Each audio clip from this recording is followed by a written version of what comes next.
Sorry, folks. I just had so many ideas popping around my head. I just feel like I gotta at least say it to somebody. So I thought about this for a minute, and I haven't given a clear view about these statues going down, this and that, these Confederate statues. But it just came to me. I think about chemistry, and I'll leave out the teacher's name. Don't worry. But he said different things about a physical change or whether something's a chemical change. It'd be like, if you light a paper on fire, is that a physical change or a chemical change? Really, it's just a physical change. It's still made up of the different, atoms and everything else. It's the same type of thing with these statues. And you could change this to a cosmetic change or an actual change. We'll do it that way. So are taking these Confederate statues down or defacing them in some way, such as the one in Seattle, a Confederate monument, is that a physical change or a cosmetic change? Or is it a real change or chemical change? Chemical meaning, is it going to change the landscape of the country? No, it isn't. People are still going to be how they are. I mean, if you want to look at this in a progressive manner, taking down a statue is not going to make any difference. It's simply a first stage. Same thing with taking down the statues of Saddam Hussein, or taking down the two big swords, in Baghdad. These are simply physical changes.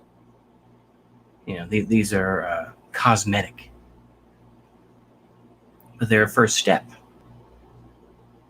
It's the same type of thing with these statues.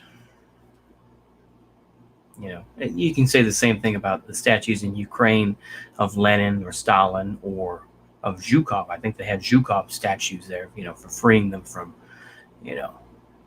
fascism. Sorry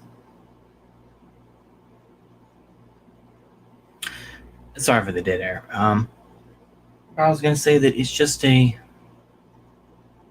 physical change.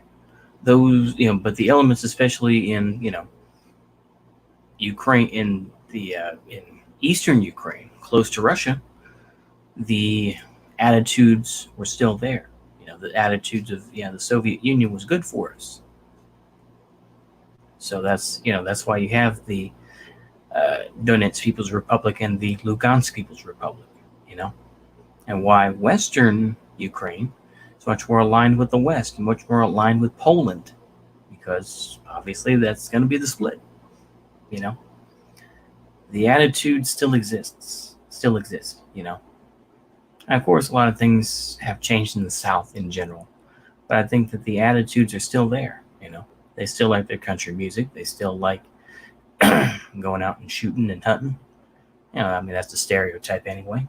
But those attitudes still exist, even in the North. Though it's been a while since I've been to the North in any capacity, but I would say that there are still aspects that are still there. They're, that are deeply ingrained in people. So we shall see, won't we? We shall see. But yeah, I think that that's where I stand on the statues. I mean, I'm not gonna. To me, the statues are what they are, and the fact is, okay, yeah, they went down. People see that as a victory. It's a phallic, or no, excuse me. Oh boy, sorry. It's a false victory.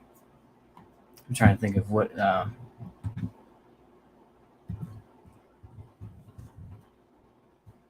Yeah, no, I did mean phallic victory. Yeah. Pyrrhic victory. That's what I was thinking of. Pyrrhic victory. Ooh. Excuse me, folks. I'm sorry. That was kind of, a little cringe there. You're like, ooh, that was a Freudian slip, wasn't it? Okay. Yeah. It's a victory that inflicts such a devastating toll on the victor that it is tantamount to defeat. And the thing is, that's what I would say, is that it's an empty victory right now. And ultimately, the left, if they, well, you know what? The progressive people of the world, when they do win, if they do win, is that it will be a Pyrrhic victory. because they will have lost so much and have sold themselves out so much that they basically, this is the whole difference between victory and defeat. Dare I get kind of metaphysical, or dare I get kind of, out there. But victory and defeat mean little. And there, I'm going to sound even more like from a clip from, I'm trying to think of it now, Bridge Too Far, the movie with Robert Redford, and that from 1977, Maximilian Schell, who also did Cross of Iron that same year. But anyway, and at the end, they're going to this Dutch woman's house. I can't think of the guy's name. I know he's a famous actor. Anyway, and they say, life and death, or victory and defeat mean little. Life and death is what we're worried about.